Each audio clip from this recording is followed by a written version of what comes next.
Confiez-nous votre image et laissez-nous la transformer en une identité forte grâce à un accompagnement sur mesure et un suivi personnalisé. De la communication institutionnelle au marketing politique et commercial, Eshima vous apporte des solutions grâce à une parfaite connaissance des outils de l'information et de la communication. Contact 085 113 44 44 085 113 44 44. Eshima Magazine, un nouveau standard d'information. Alors, abonné na biso nyonso ya Rimer de Kinshasa sango ya Congo, nyonso basu libaku ya kolanda biso, lelo tozo betela bino actualité politique à temps réel, ya nyonso ezolekana na mboka na biso, notre cher beau pays, la République démocratique du Congo. Bonjour, tout comme bonsoir, na bande konyo so basu libaku ya kolanda biso na zela ya Rimer de Kinshasa ezali mwana na bino oyo bolinga kamingi mwana ya koli tozo pesa bino actualité politique à temps réel.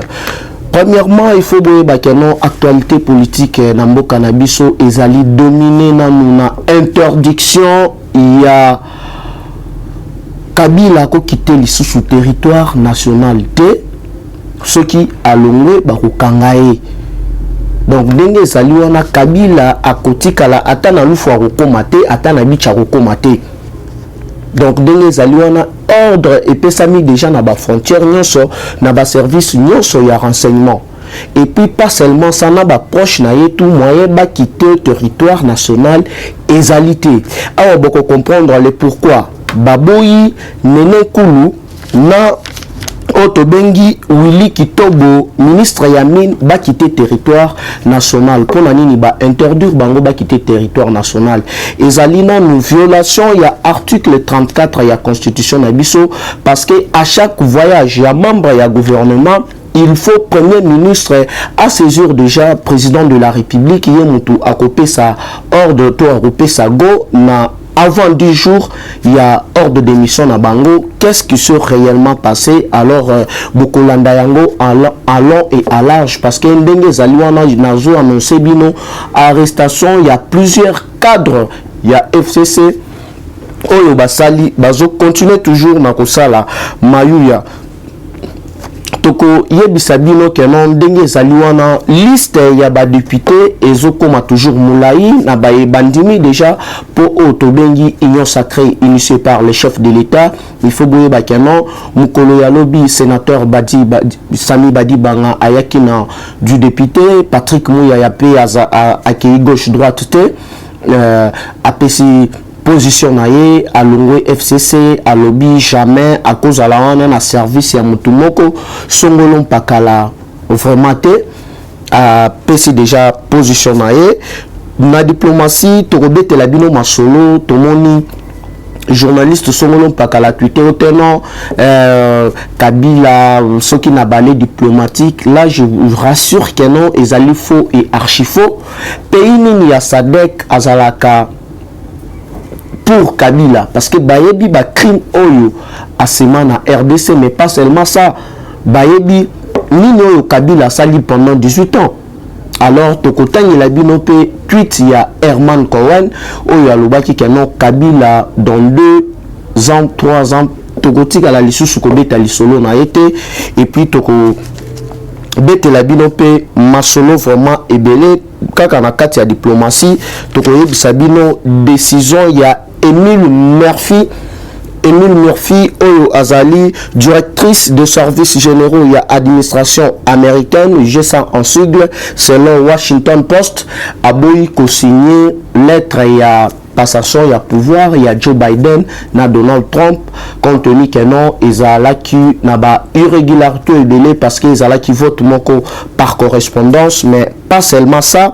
Torobete la binope masolo ya ministre ya justice ya États-Unis Otobengi na kombo ya William Wilbar yepe alobi bien que non ba ce jour déjà cour suprême na niveau ya États-Unis pour na Otobengi recomptage ya ba voix parce que normalement Donald Trump azali toujours ko dénoncer fraude et puis azali que le bakeno ye mutu a gagné élection, ça n'engage que lui. Alors ndenge sali wana il faut boye bakeno mutu oyo a proclamé Joe Biden ezali média nationalité to officialité ezali ka ba média mike donc bataille ezana no makasi et puis toko betela bino pe ba enjeu de l'heure oyo élection ya États-Unis na impact ezali na yango pour la République démocratique du Congo. Tokobete la bino ndenge Bruno Tshibala a commis coller la zoluka invitation mais ezali déjà trop tard. Alors déjà d'entrée de jeu tozo bandana actualité na biso politique boyeba toza wapi tozo kende wapi chance epesamela ki na mutu nyonso ya kobongwa na mutema ya ko changer kotika masumu kotika mabe oyo batu ya FCC basali pendant 18 ans. Mais avant Bokolim Sanga Mouké, avant toko en actualité politique, bon permettre Sangana nous na répondre sénateur proche ya Kabila, un kabiluste au babeli na kombo ya Chikez Djemu. Chikez Djemu keba fachaza camarade na yote, papa Tshisekedi asa camarade na yote. Mutu ata morote na continent africain ou soit na mboka oyo RDC ako ignorer combat oyo papa Tshisekedi amena po na mboka oyo parce que à l'époque renir courage ya côté le mela un dictateur neti Mobutu kobinisa ni mouvement autobengi ba trose parlementaire ko comment lettre ya plus de 82 pages pour adresser na Mobutu pour na makambo etala ki multipartisme les loso qui tozali na ba parti belé politique na RDC ezali grâce ya papa Tshisekedi wa Mulumba. Mais pas seulement ça, na lutte na ye ya non violence ya ko dénoncer toujours mabe ya ko telemela mabe lelo papa place azali ape manakimia parce que à servir mboka oyo mutu ako détester yango azalité parce que tout le monde a l'équipe na eu de peste. Alors yo monsieur Chikez Djemu pour des intérêts personnels ozolo baswa disant que non ba consultation na voilà consultation initiée par le chef de l'État ezali consultation ya parti songolon pakalate mais ezali consultation oyo bokoza bengisi ba congolais nyonso tout autour d'une table pona ko solola maye oyo etali avancement ya mboka na biso. Quand vous nous parlez de l'accord fachi mboka ekambamaka na accord te l'air to signer accord atana ba transfert ya ba joueur soki totali ke non ndenge to yokanaki ezo simbate mutu azali capable ya koluka club na ye mususu ko yebisa manager na ye ke non ndenge ezali wana lukelanga club mususu toko continuer na buzo bate na ba accord moko boye oyo batu tozali na bango na coalition bango ce qui nakati oyo ezo intéressé bango ezali ba souci ya Kabila parce que dans tout ça il faut bakeno le député ya FCC bazali kobanga nini bazali kobanga baza batu oyo basali ba crime contre l'humanité ebele ba nyokoli peuple congolais pendant 18 ans. Yangwana ezobangisa bango babandaki koluka par tous les moyens bazala na contrôle ya cour constitutionnelle bazala na contrôle ya seni parce que baza batu oyo bamesana trop na kimuibi na escroquerie na égoïsme ya copier ba minerie na biso et cette fois-ci nous disons non tozo telemela tous les rwandophones oyo baye na luyenge na mboka na biso ata mokolo moko te tokotikela lisusu bapaya ya basakana na mboka na biso. Lui-même Kabila a violé combien des accords? Aujourd'hui accord oyo ya Eden Kodjo est-ce que Kabila respecte yango? Accord ya Saint-Sylvestre oyo tozaki na 5 ans papa Tshisekedi kombo ya pamba oyo bapesa ye ya fachi a nommé premier ministre akoka konomé te Kabila préféra aya a déboucher na kati ya UDPS kopikola Sami Badibanga c'est connu de tous kopikola Bruno Tshibala nyonso wana pona nini abandaki koluka par tous les moyens à ça la glissement. Élection normalement falaki esalemana dans 2016. Pourquoi tokendaki na élection tu na 2018? Parce que Kabila ayebaki que non azali na perte de vitesse. Falaki asala ba manœuvre na ye, falaki asala ba mayu na ye pour na ko se maintenir na pouvoir. Alors peuple ezalaki déjà déterminé et pas seulement ça na ba conflit na bango yo azalaki nango na ba européen na États-Unis au profit ya Chine. On comprendre que non Kabila alukaki par tous les moyens a changé na code minier nyonso wana pona nini ki mutema mabe biso RDC tomeka ko bénéficier na ba richesse na bisoté. Alors lelo bazomona que non tous les ba plans na bango o basalaki balonyo so bavotaki na niveau ya Assemblée nationale oyo e bandaki ko pesa Kabila ba privilège belé ba moni que non ils sont là na perte de vitesse yango bozomona que non Kabila a commis mbeya. Alors monsieur Chikez Djoumou sénateur ya FCC tozo mettre yo en garde parce que ceux qui le lobby no FCC ou soit Bachadari ou Kabila Jeannette Zoé ceux qui bazou moins chance wana ya kotambola na mboka oyo c'est à cause ya une bonne éducation oyo ya Fachi azwa na ba parents na ye, c'est à cause ya volonté to pardon ya peuple congolais oyo ba mekaki on pe kobosana parce que kobosana ezali ko limbisa te bozalaki wana bolingaki bofanda nye mais bozo continuer toujours na ba bêtise échec na bino FCC et monani na monde mobimba ayebi échec na bino parce que jour wana na Safari Beach j'ai vu de personnalités oyo ba signé liste ya présence deux fois par exemple Célestin Tunde ya Kasende Lambert Mende nani nao to bengi nani Alexis Tambo Mamba ba signé liste ya présence deux fois nyoso wana po ba leur élargir liste pona komeka toujours ko dribbler Kabila ndenge ba mesana mais boye ba kenon ezala bio sénateur soki Chikez Djoumou ezala donc clique na bino clan na bino nyoso ya ba rwandophone ya FCC il faut boye ba kenon biliaki bino bikoki parce que consultation oyo ezala ki consultation ya ko réunir nanu ba congolais nyoso ya kenon tous les congolais place azali abanda ko bénéficier na auto bengi ba richesse na biso abanda ko bénéficier na courant na biso tozali na barrage ya courant oyo ezali na capacité ya alimenter Afrique mobimba pe Europe moi partie ya Europe de l'Est mais pourquoi courant na biso ezalaka bientôt awa politique ba komi nango ezali ya kebaba ndokota courant tout le temps pour na ko désinformer peuple congolais mais biso tozali wana toujours continuer na oyo to bengi éveil patriotique donc otengami tozongi sur giga alors messieurs soi-disant sénateurs fabriqués Keba Fachito Papa Tshisekedi à sa camarade Nayote.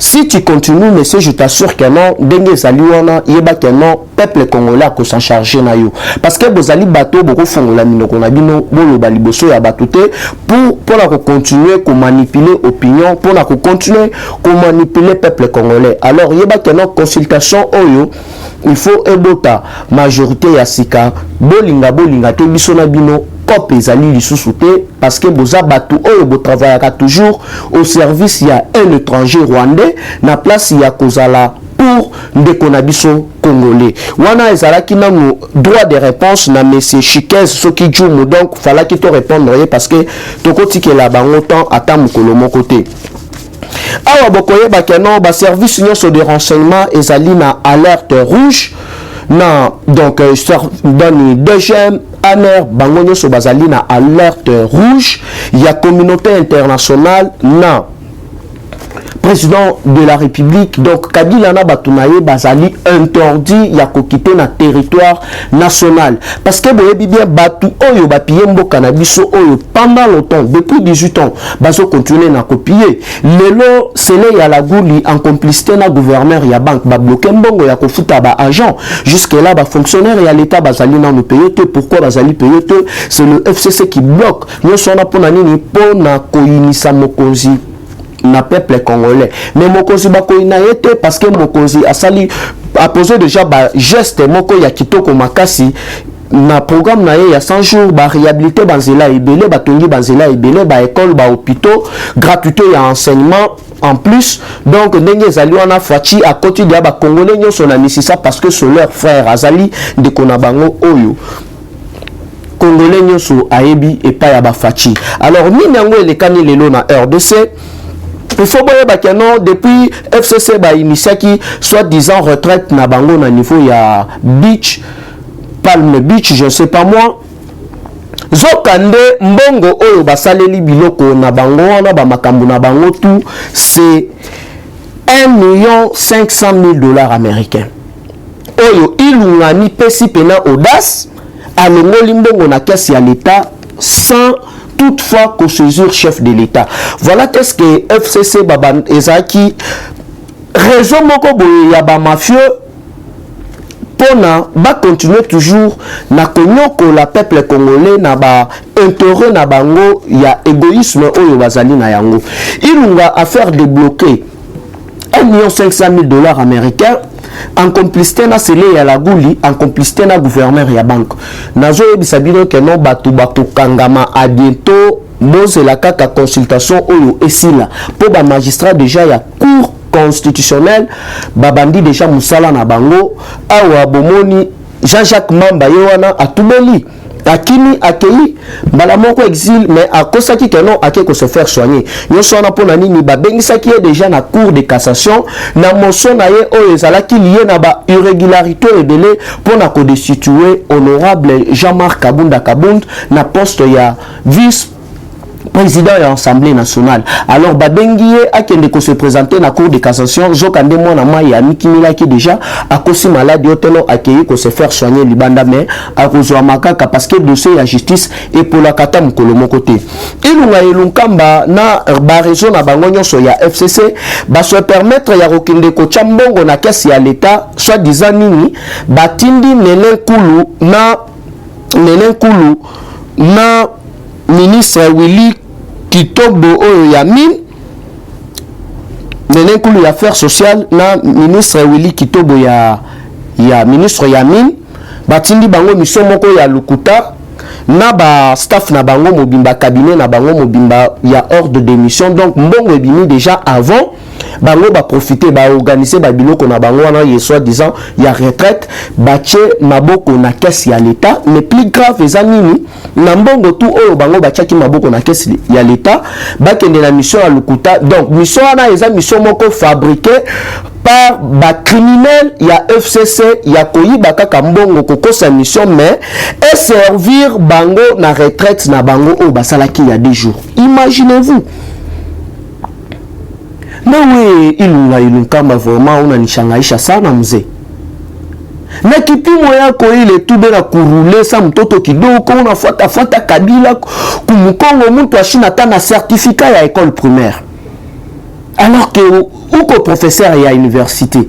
Mais je me demande seulement ba papa oyo ba envoûté bango to ndenge nini yo pena papa mukolo boyi obanda kolanda Kabila sima muto aza même pas na certificat ya école primaire. Donc bazo enduire yo na ba erreur moko boye papa bakokanga yo ilunkamba kokanga et puis c'est pour bientôt.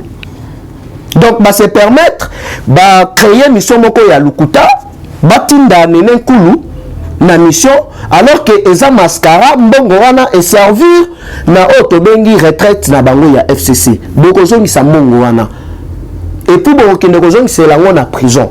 Donc ndenge ezali wana il faut boye bakeno balingaki lelo ba voyager na mission na bango ya lukuta bakende soki wapi soki Afrique du Sud je ne sais pas moi l'air ba komi wana na aéroport tellement deuxième na service nyonso ya renseignement bazaki déjà na alerte alors ba bloquer bango donc ba kitisi bango na avion ba bloquer bango na minute donc ndenge tozolo bana bino awa je ne sais pas ce qui va relâcher bango déjà mais ti ba 8h bazalaki toujours na boloko to kacho ya otobengi na aéroport international ya Njili. Donc imaginez-vous ndenge FCC bazali ko fonctionner toujours na kimuyibi violation il y a article 34 il y a constitution na biso alors que premier ministre pour ba ministre to ba membre na yo ya gouvernement ba voyager ça la ba membre ya gouvernement et ça la calme il faut qu'on saisir déjà chef de l'état contenu rien informé hier muto akopé ça aval mais bango na ordre de mission nani a signé ilunkamba sikoyo mbongo wana euti wapi euti na caisse à l'état alors que mbongo bango babimisaki ezalaki po bakende ko se servir na makambo na bango ya retraite o retraite moko ya complot ya République démocratique du Congo mais tokotika bino te tokotika la kotika bino ata mukolo moko te tokotika la bino pe tombe parce que mboka oyo et bandaki ko kambama na groupe d'individus moko boye oyo ba origine na bango kutu ezali douteuse jusqu'alors toyebi kutu côté ba utate et belé ba se précipita awa oyo matata mponi wake ko silisa na doctorat ya lukuta na IPC oyo kutu ba professeur na recteur ya IPC atelemela yango alobi muto abandaki ko ya classe kutu te exactement que non abandaki ko sa cours par correspondance mais ndenge ni akobima na grande distinction matata nani oyo nani ancien président ya Assemblée nationale Obe Minako accueilli awa na Sepomad o ake ko sala ba doctorat ya lukuta na droit alors que azaki parmi ba maîtres incompétents oyo Mzee Laurent Désiré Kabila bengana na cour constitutionnelle parce que abandaki ko maîtriser même pas matière ba welisa ko welela kotanga na ya lukuta na ba université na bango ya lukuta o batonga awa nyonso wana nini parce que Kabila bandaki kokosa bango que non bakozala ba dauphin na ye. Voilà comment tout ce que FCC a dirigé ce pays toujours dans les vols, dans les assassinats. Donc ezalaki mode de vie na bango système na bango. Mais moi na mboka solo aye alobi to meka un peu kobosana to sangana ensemble to diriger. Bino bozo ya toujours na bakal bozo ya na ba propre intérêt na bino parce que déjà au départ Kabila ebisa fachi que non a defisa mbongo pona a tombola bigé yombongo wana Kabila ozola ngwapi.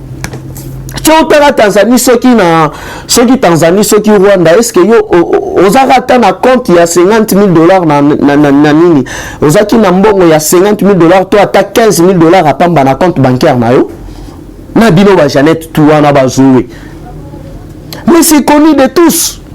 Zoé a passé une interview na télé 50 aloba que non ya comme membre ya famille à Joseph Kabila depuis 1997 alors siko ba Ibrahim Baroussouka wapi.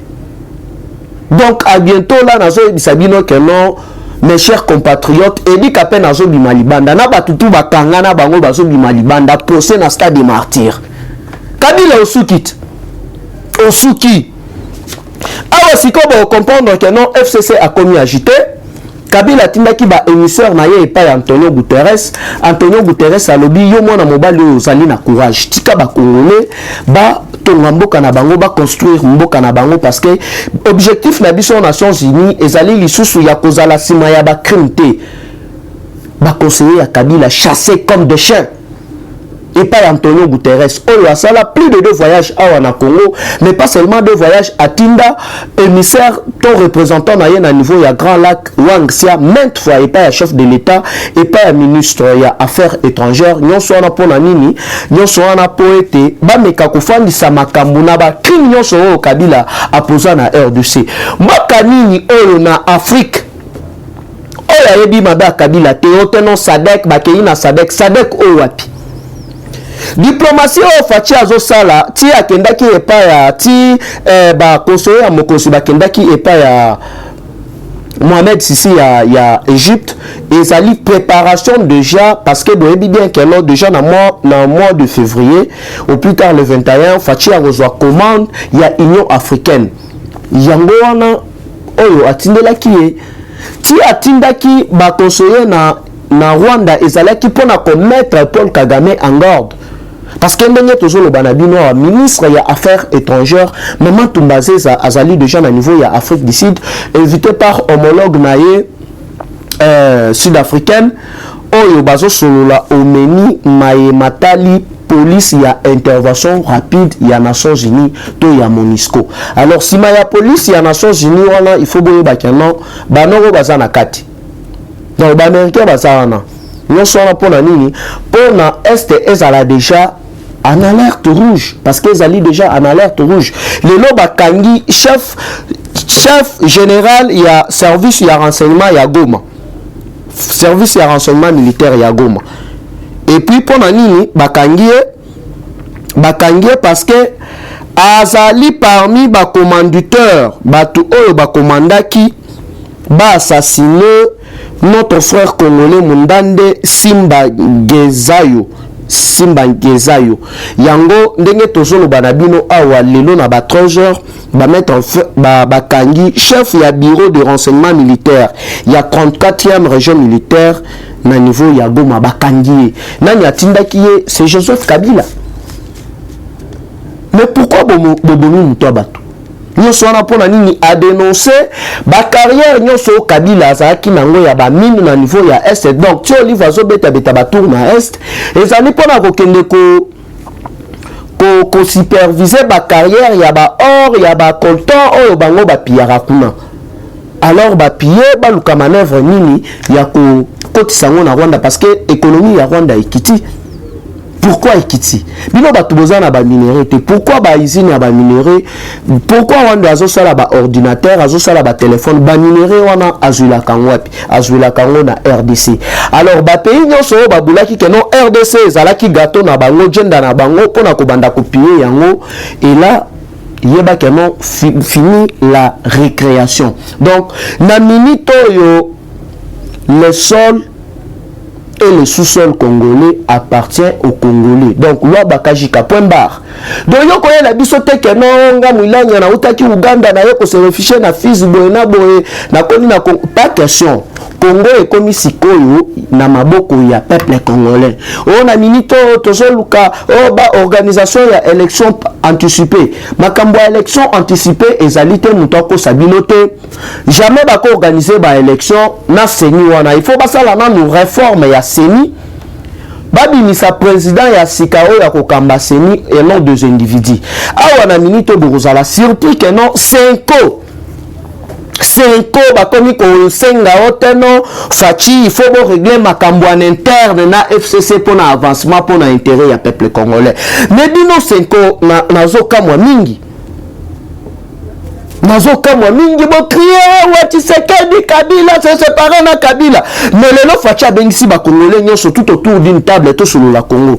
Mais ndenge nini bino boni boko ma oteno na cahier de charge na bango so kande ba kominini. Donc pesa lisusu FCC cash chance ya ko survivre to régler makambo en interne. Makambo nini en interne oyo biso toko régler na FCC. Makambo ya réglage ya oteno en interne ezali lisusu te parce que mboka ekamamaka te na accord to na je ne sais pas moi coalition moko boye songolo mpakala. Non, le discours ya chef de l'état ça qui clair. Aucun accord ekozala likolo ya intérêt ya peuple congolais. Mais bino en tant que basali na Nzambe na place bokende bopesa ba idée ya malamu parce que bapesi bino mbongo epa ya Kabila. Donc, oteno bapesa bango chance, makambu ya chance ezalité. Parce que Kabila fut chassé na Braza. Na ke Braza, communauté internationale déjà bazali na alerte. Balobi tellement lingi koyoka te ndenge azali wana interdiction formelle ya ko quitter territoire ya République démocratique du Congo. Alors, si on a mes chers compatriotes, politique et commis elengi. Alors, tozo tangela bino tweet il y a Herman Cohen. Je m'excuse. Le président Tshisekedi s'efforce actuellement de persuader la majorité au Parlement de soutenir son groupe politique cash. Le premier ordre du jour lors de la nouvelle majorité parlementaire sera la création d'un tribunal spécial chargé de poursuivre les crimes contre l'humanité du régime de Kabila. Tobandeli, le président Tshisekedi s'efforce actuellement de persuader la majorité au Parlement de soutenir l'idée de consultation. Le premier ordre du jour lors de la création de la nouvelle majorité parlementaire, c'est la création d'un tribunal spécial chargé de poursuivre les crimes contre l'humanité du régime Kabila. Où on a été Herman Cohen. Donc, objectif ya liboso de que majorité zali déjà parce que les non-listes et s'élargir l'issous. Na place il y a 270 donc bamususu baye lobby kokota na masu anoa donc 300 députés baye déjà.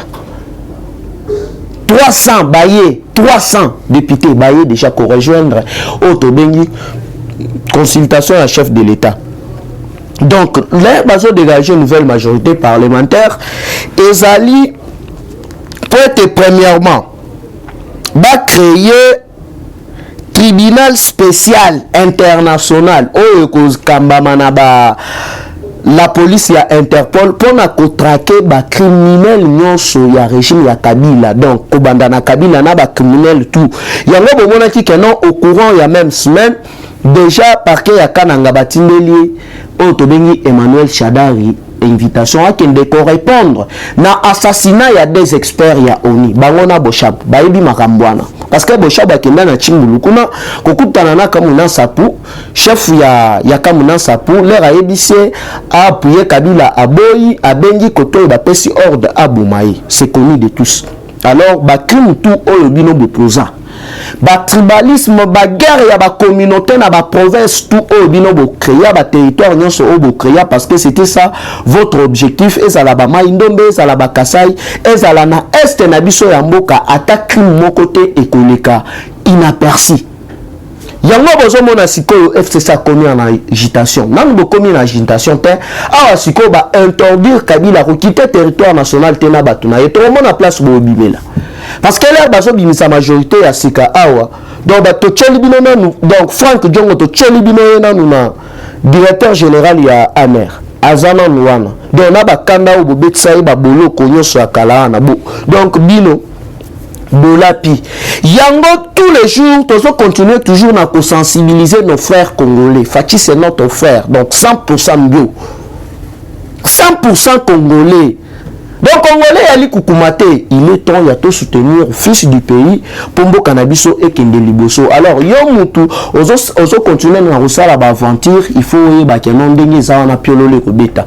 Denis Mouko Galobinin, Bango Bakanisa qui kenon, accord to coalition et comment qui oasis, yaba criminel tout baya babatama. Non. Ndenge zaliwana osupaki pétrole okufuta pétrole eza pona koyebisa bino que non Fachi c'est un homme de parole jamais encore privilégié ba accord to ba coalition moko boye na détournement ya peuple congolais non ce qui que non o toyokana ki ezala ki que non peuple congolais azala au centre mais bango ce n'est pas le peuple congolais qui est au centre bango c'est Kingakati et Kabila qui est au centre parce que les preuves en est que Albert Mina kwa initié banini et belé dans niveau de l'Assemblée nationale pour famille à Kabila à la protéger pour être Kabila yomoko abanda kozwa des salaires en tant qu'ancien président en tant que sénateur à vie et puis bas salaire nini il y a $650 américains et puis mutuneti Jeannette Kabila okende koleka kenon ndenge zawana tozo déplorer condition ya vie ya ba peuple congolais yo sala ki wana uta Rwanda maquillage kutu dona yeba raté soki okenda osala ta pédicure na manicure na mbongo tu boyiba na Congo.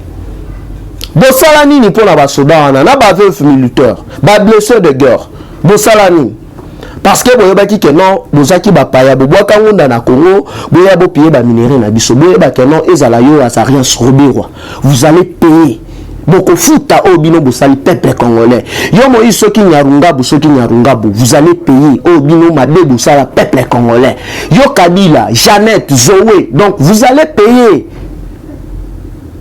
Boko récolter au bino bolo naki toti que la bino tante tokoti que la bino tant ata mukolo mokote yango bomona ki que non n'applaudir courage ya honorable Patrick Mouyaya oyo alobaki que non vraiment trop c'est trop jamais toko salawana freiner kaka na vision ya mutu to na intérêt ya mutu moko songolo mpakala parce que ye aza soki pe nani a boyo kana no déclaration ya honorable Patrick Mouyaya.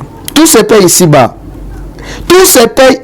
a-t-il taclé le FCC après le cri du FCC d'une possible corruption de ses députés pour recomposition de majorité parlementaire avant-tiré. Bino ba 20 000 birutu eza bino ba yebisi bino que non il dépasse ça la politique ya débauchage non oh to bengi de ba congolais boya ba congolais bazo ya bango moko ofele ba mususu kutu moi na kolina osala ndeni ni pona kota na consultation oh là mutu na protocole eza pona koyebisa bino ke non FCC pona bango abupia awa yo kandenge Patrick Moumouya ya beti bango biloko lobi. Les responsables de la crise actuelle sont ceux qui dans le passé ont utilisé la politique de débauchage. Nani a évité Kabila oza José Makila zara mutu ape perdre Thomas Louaka zara mutu ape perdre Germain Kambinga Bruno Chibala donc ba grand violeur kutu ya constitution ezande bino. Les criminels, c'est vous. Combien de fois yo Kabila au la constitution na biso?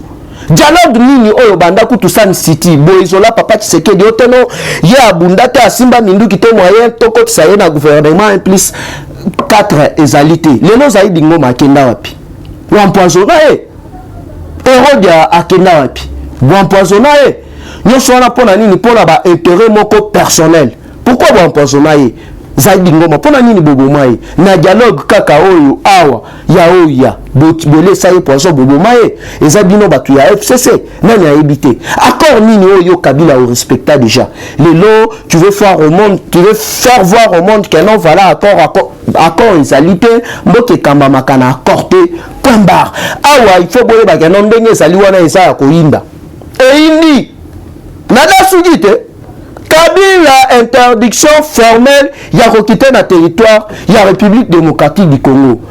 Abupia oya avion ezotambola wana donc fachaza sécuriser na ndenge moko ya liboma. Ya liboma nazo sabino batron ezo balukaka boy. Kinyaka qui écoute. Tout le monde a sur place bokimela parce que ba interdire binobo bimate. Donc toujours courir derrière les temps, j'espère que non. Concernant la diplomatie, il faut voir que non, bataille à la élection au niveau des États-Unis, non, le silité Donald Trump, non, vraiment à terre de thé, parce que dans le qui connaît Bisabino dans son maire, la directrice des services généraux de l'administration américaine, je sens en sigle, selon Washington Post, Emily Murphy a beau signer lettre, il y a passation, il y a pouvoir. Et puis, Mitch McConnell, oyo azali patron ya Sénat américain, yepe aboyi vraiment ko reconnaître la victoire ya Joe Biden. Et puis ndenge zali on n'a pas seulement ça, mais il faut boyer bakeno ministre secrétaire chargé de la défense